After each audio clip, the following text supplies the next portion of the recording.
Bonjour, bienvenue dans la première partie de cette mini-récup sur l'optimisation. Alors, dans cette mini-récup, on va voir les sujets suivants. La traduction d'un énoncé en inéquation, les inéquations, les droits de frontière et les points d'intersection. Donc, toutes ces notions-là font partie d'un problème complet d'optimisation. Alors, l'optimisation, c'est vu en secondaire 5 dans toutes les séquences mathématiques, CST, TS et SN. Un problème d'optimisation, ça comprend plusieurs étapes. Les voici. Alors, étape 1, on va identifier les variables. Dans l'étape 2, on va traduire les contraintes par un système d'inéquations. Ensuite, on va établir la règle de la fonction à optimiser, qu'on appelle Z, mais qu'on peut appeler par une autre variable. Étape 4, on va tracer le polygone de contrainte. Ensuite, on va déterminer les sommets du polygone de contrainte. La sixième étape consiste à trouver le sommet optimal, soit avec un tableau ou avec la droite baladeuse. On va voir les deux possibilités. Et finalement, 7, on donne une réponse complète. Nous, pour la première partie de la mini-récup, on va seulement faire les 3 étapes sur plusieurs problèmes. Et après ça, dans la deuxième partie, on va faire un problème avec toutes les étapes au complet. Alors, voici un premier problème. Un luthier fabrique des violons et des guitares. Il peut produire de 35 à 100 violons par mois. De plus, il peut fabriquer un maximum de 148 instruments par mois. Si un violon se vend 120 $ et une guitare 100 $, combien de violons et de guitares devra vendre le luthier pour maximiser ses profits? Donc, c'est un problème typique d'optimisation vu qu'on parle de maximiser. Alors, première étape, on doit identifier les variables. Généralement, on identifie les variables dans un problème dans l'ordre où elles apparaissent. Donc, on fabrique des violons et des guitares, donc je vais mettre X comme le nombre de violons et Y comme le nombre de guitares. C'est important d'être précis, de ne pas juste écrire violon et guitare, parce qu'on veut savoir est-ce qu'on parle du nombre d'objets ou du prix de chaque objet. Donc, vraiment, nombre de violons et nombre de guitares. Est-ce que c'est obligé d'être dans cet ordre-là? J'ai une question qui est un peu par rapport à ça. Il existe un lien de dépendance entre les variables dans un contexte d'optimisation. Vrai ou faux? En fait, c'est faux. Alors, d'habitude, dans les problèmes, Y, c'est une variable qui dépend de X, c'est la variable dépendante. Ici, il n'y a pas vraiment de lien de dépendance, c'est-à-dire qu'on aurait très bien pu mettre le contraire. Le nombre de guitares ne dépend pas nécessairement du nombre de violons. Maintenant, l'étape 2 consiste à faire notre système d'équations à partir des contraintes qui sont dans le problème. Et des fois, il y a des contraintes qui ne sont pas écrites, qui sont implicites. Comme par exemple, on appelle ça les contraintes de positivité. Il y en a qui appellent ça aussi les contraintes de non-négativité. Pourquoi? Parce que le nombre de violons, par exemple, ne peut pas être un nombre négatif. Le luthier ne peut pas fabriquer moins 5 violons. Donc, le nombre de violons et le nombre de guitares doit être plus grand ou égal à 0. J'ai des questions par rapport aux contraintes de non-négativité. Il est obligatoire de toujours poser les contraintes de positivité ou de non-négativité. Vrai ou faux? Alors, c'est faux. Donc, ici, je les ai mis, les contraintes de non-négativité. On ne serait pas obligé de les mettre toujours parce que dans certains problèmes, mon polygone de contrainte ne se rend même pas à l'axe des Y ni à l'axe des X. Donc, parce que mon polygone de contrainte est entièrement délimité par les autres contraintes du problème. Mais comme on ne le sait pas avant d'avoir tracé le polygone de contrainte en question, bien, on est mieux de toujours prendre l'habitude de les mettre. Comme ça, on est sûr de ne pas les oublier si finalement on en a besoin un peu plus tard dans notre problème. Maintenant, je peux attaquer les autres contraintes de mon problème, c'est-à-dire celles qui sont vraiment écrites. Il peut produire de 35 à 100 violons. Bon, là, dans une même phrase, on retrouve 2 données. Mais on est mieux de faire une contrainte avec chacune. OK? Là, ici, on parle de violons. Donc, le nombre de violons, c'est ma variable X. Donc, ça doit être plus grand ou égal à 35 parce qu'on en veut de 35 à 100. Donc, le 35, c'est ma valeur minimale, c'est mon minimum. Et on peut l'atteindre. Donc, je mets la petite partie égale. Et le 100, c'est le maximum. Donc, ça veut dire que le nombre de violons va être plus petit ou égal. Là aussi, on peut l'atteindre. Plus petit ou égal à 100. Maintenant, l'autre phrase qui me donne une contrainte, c'est il peut fabriquer au maximum 148 instruments. Là, ici, on parle d'instruments, c'est-à-dire les 2 sortes d'instruments, les violons et les guitares. Donc, autrement dit, on veut la somme des deux, X plus Y.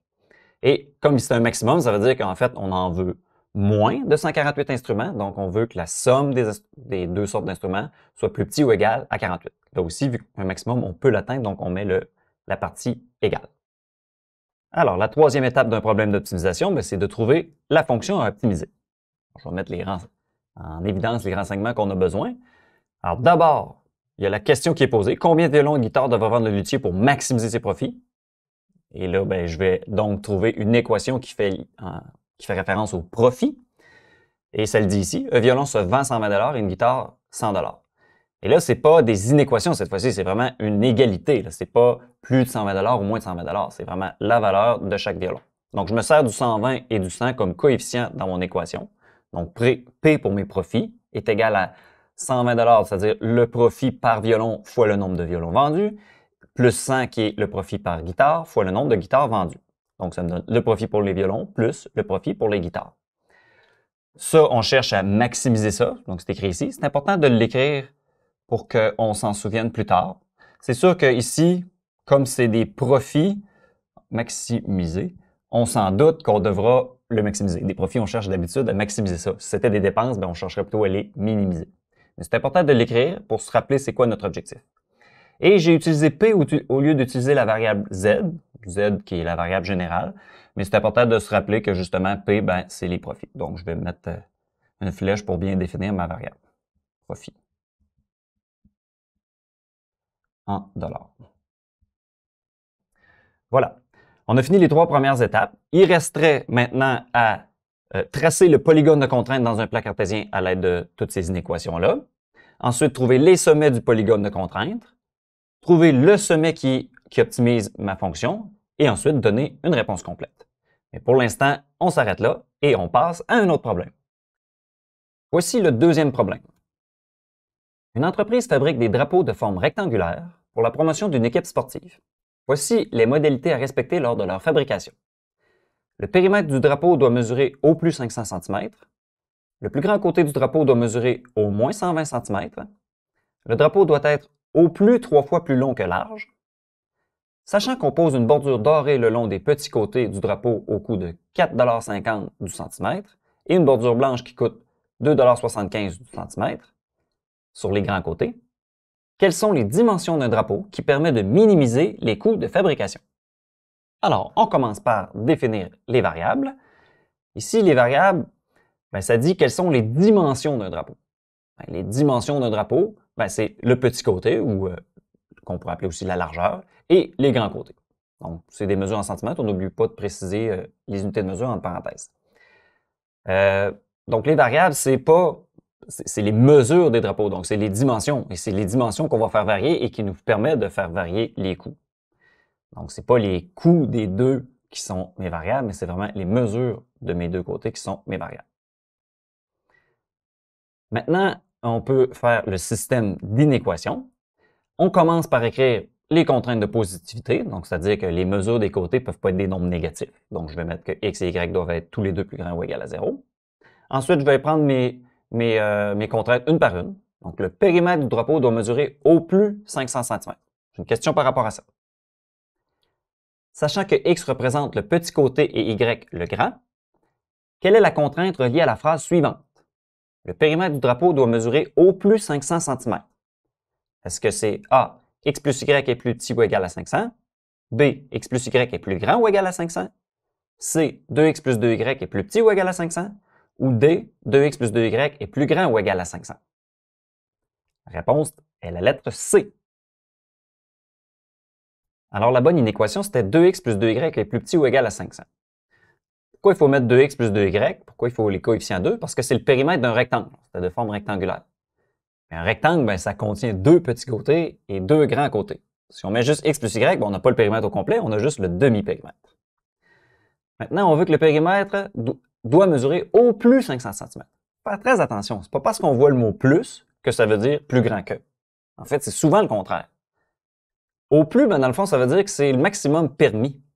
Donc, on veut que l'expression qui représente le périmètre, on veut que ce périmètre-là soit plus petit que 500. Plus petit ou égal. Donc, on peut l'atteindre le maximum. Donc, on met la petite partie égale. Maintenant, la prochaine inéquation. Le plus grand côté du drapeau doit mesurer au moins 120 cm. Mais ici, c'est la même chose, mais c'est le contraire.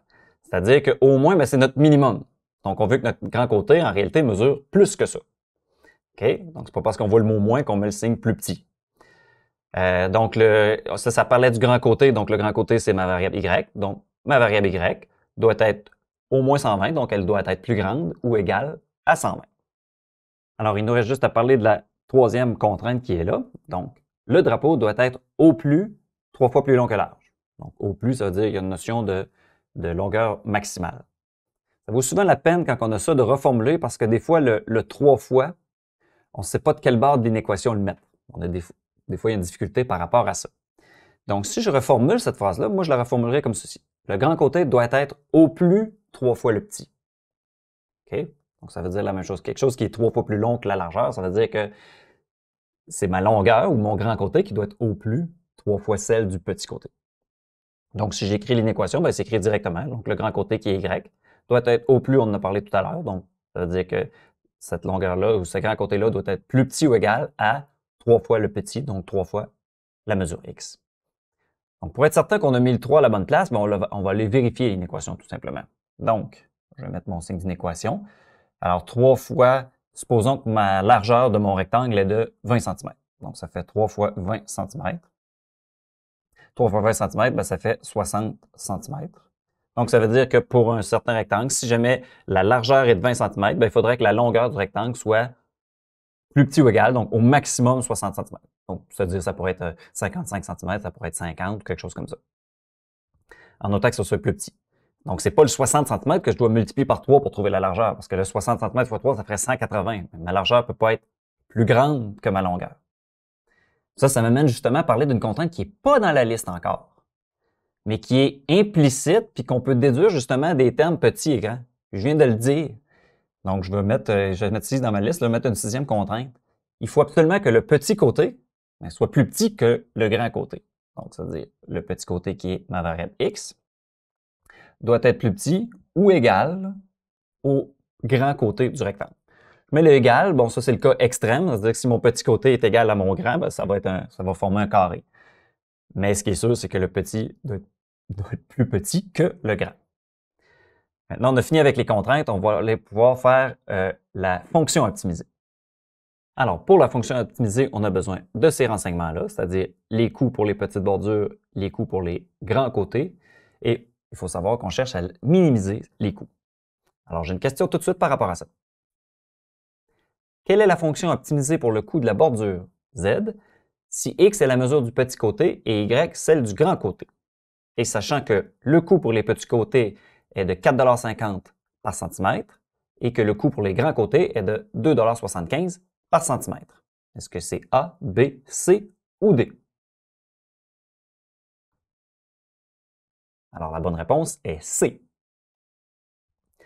Alors, encore une fois, comme tout à l'heure, il faut tenir compte des coefficients 2 parce qu'il y a deux petits côtés.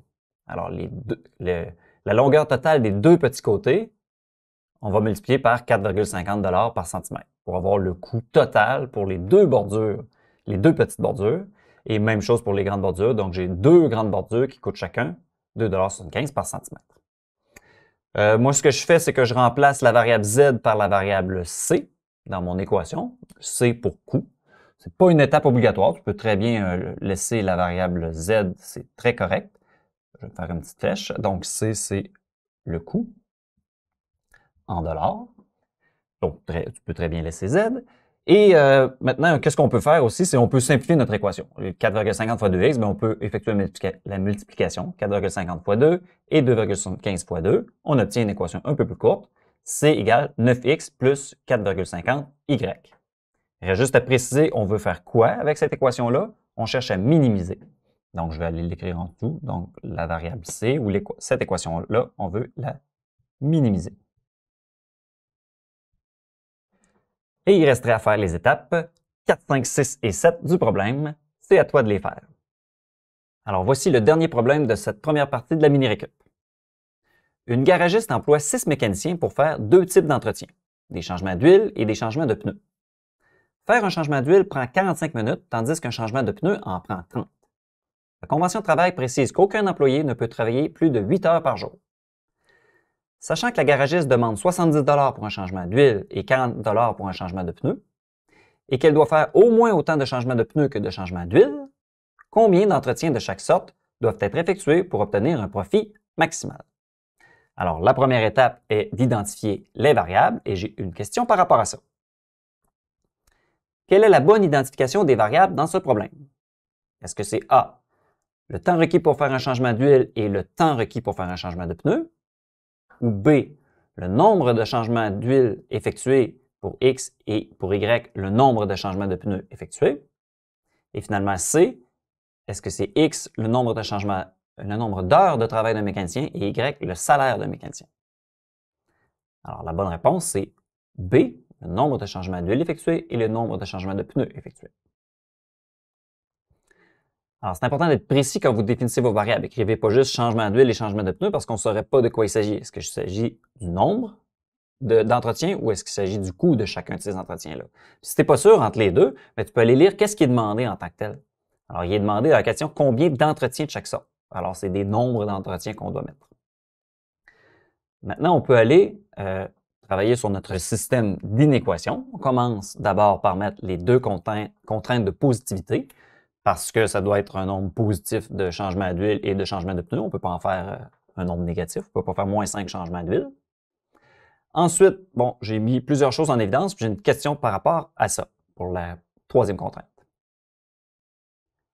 Quelle est la contrainte associée au fait qu'un changement d'huile, X, prend 45 minutes, qu'un changement de pneu, Y, en prend 30 et qu'aucun des 6 mécaniciens ne peut travailler plus de 8 heures par jour? Alors, est-ce que c'est A, B, C ou D? La bonne réponse, ou en fait les bonnes réponses, sont C et D, et on va voir pourquoi. Alors, pour cette contrainte-là, c'était comme une contrainte de temps. C'est-à-dire que qu'est-ce qui limite le nombre de changements d'huile puis de changements de pneus qui peuvent être effectués dans une journée? C'est une banque de temps. C'est comme un budget de temps disponible. Alors ici, ça dit qu'aucun employé ne peut travailler plus de 8 heures par jour. Bien, la contrainte A ou l'inéquation A en tient compte. Donc, c'est plus petit ou égal à 8. Mais ça ne tient pas compte du fait qu'il y a 6 mécaniciens qui travaillent. Donc, il y a 6 mécaniciens qui font chacun 8 heures. Donc, le A, on le rejette parce qu'il ne tient pas compte des 6 mécaniciens. Maintenant, la B, pourquoi on ne l'a pas gardé? C'est parce qu'il y a une incohérence au niveau des unités de temps. Ici, les coefficients 45 et 30, ce sont des minutes. Okay? 45 minutes et 30 minutes. Alors qu'ici, le 8, c'est des heures. Donc là, on ne peut pas mettre une égalité entre des minutes et des heures. Alors, je la rejette. Le C et D peuvent toutes les deux être acceptés. Le C, c'est une équation en minutes et le D est en heures. Donc, 45 minutes fois le nombre de changements d'huile plus 30 minutes fois le nombre de changements de pneus. Ici, c'est 8 heures fois 6 personnes fois 60 minutes par heure. Donc, tout ça va nous donner un nombre total de minutes disponibles dans une journée pour les 6 mécaniciens. Moi, personnellement, je préfère aller travailler en heures. Donc, si 8 heures fois 6 personnes, j'ai déjà un nombre total d'heures. Puis, tout ce que j'ai à faire, c'est de transformer mon 45 minutes en heures. Donc, 45 minutes, c'est 3 quarts d'heure, ou en nombre décimal, 0,75. Puis, 30 minutes, ben, c'est une demi-heure, ou 0,5. Puis, la seule chose qui reste à faire, c'est d'effectuer la multiplication. Donc, 8 fois 6, ça fait 48. Puis, moi, ben, c'est avec cette inéquation-là que je vais travailler. Donc, 0,75x plus 0,5y est plus petit ou égal à 48. Plus petit ou égal parce que, justement, c'est le maximum d'heures disponibles dans la journée pour les 6 mécaniciens. Alors, il nous reste une contrainte pour ce problème-là. Alors, elle doit faire au moins autant de changements de pneus que de changements d'huile. Alors, au moins autant, ça veut dire quoi? Par exemple, si tu partages des bonbons avec ton ami, puis que tu en veux au moins autant que lui, ça veut dire quoi? Dans le fond, ça veut dire que tu en veux plus que lui, mais tu accepterais d'en avoir égal à lui. Mais idéalement, tu en veux plus. Ici, c'est la même chose. Donc, on doit faire au moins autant de changements de pneus, donc le nombre de changements de pneus, c'est Y, que de changements d'huile. Donc, au moins autant de changements de pneus, ça veut dire qu'on en veut plus que le nombre de changements d'huile, mais on accepterait que ce soit égal. Voilà.